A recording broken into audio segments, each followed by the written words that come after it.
السلام علیکم ویورز، امید ہے کہ آپ سب خیریت سے ہوں گے۔ آج میں آپ کو عجیب و غریب رسومات کے بارے میں بتانے جا رہی ہوں جو دنیا کے مختلف قبیلوں میں بہت اہمیت رکھتی ہیں۔ ہر علاقے کے اپنے اپنے ریت رواج ہوتے ہیں جو اس علاقے کے مذہبی عقیدوں پر مشتمل ہوتے ہیں۔ آج چلیے کچھ ایسے ہی کلچرز کے بارے میں جانتے ہیں۔ ویورز، نیو گوینیا میں رہنے والے قبیلے کے لڑکے جب بالغ ہوتے ہیں ان کے ساتھ ایک بہت دردناک کام کیا جاتا ہے جسے سن کر ہی خوف آتا ہے۔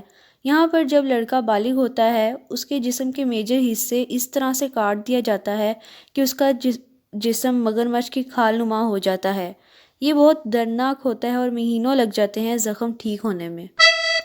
ویورز، گرین لینڈ میں رہائشی اسکیموز کی بھی ایک سنگدل روایت ہے۔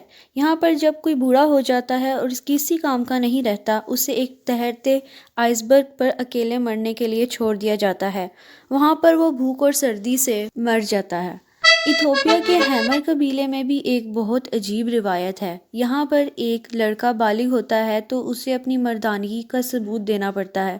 آپ سوچ رہے ہوں گے کہ یہ کیسے؟ لڑکے کو بے لباس ہو کر دوڑتے ہوئے بیلوں کے اوپر چھلانگ لگا کر چڑھنا پڑتا ہے اور ایک بیل سے دوسرے بیل پر چھلانگ لگانی پڑتی ہے، اور جو زیادہ بیلوں پر چھلانگ لگاتا ہے اسے زیادہ طاقتور سمجھا جاتا ہے۔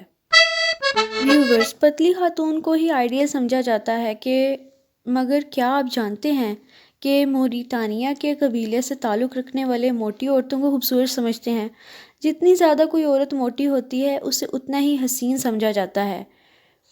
اکثر والدین اپنی بیٹیوں کو فیٹ کیمپس بھیجتے ہیں جہاں پر انہیں روزانہ 15,000 کیلوریز کھلائی جاتی ہیں تاکہ وہ زیادہ سے زیادہ موٹی ہو جائیں۔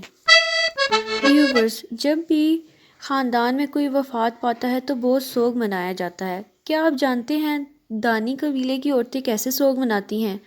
جب خاندان میں کوئی شخص وفات پاتا ہے تو اس خاندان کی خواتین اپنی انگلی کا ایک حصہ کاٹ دیتی ہیں۔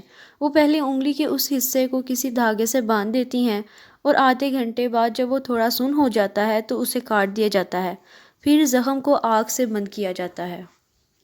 ویورز، یانومامی قبیلے میں آخری رسومات بہت عجیب ہیں۔ یہاں پر جب قبیلے کا کوئی شخص مرتا ہے تو اس کو جلا دیا جاتا ہے، پھر اس کی راکھ کو سوپ میں مکس کیا جاتا ہے اور یہ سوپ اس کی فیملی پیتی ہے۔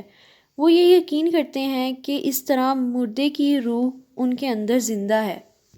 دوستوں، آج کی ویڈیو یہاں تک ہی تھی۔ امید ہے کہ آپ کو پسند آئی ہوگی۔ چینل کو سبسکرائب کرنا مت بھولیے گا۔ اللہ حافظ۔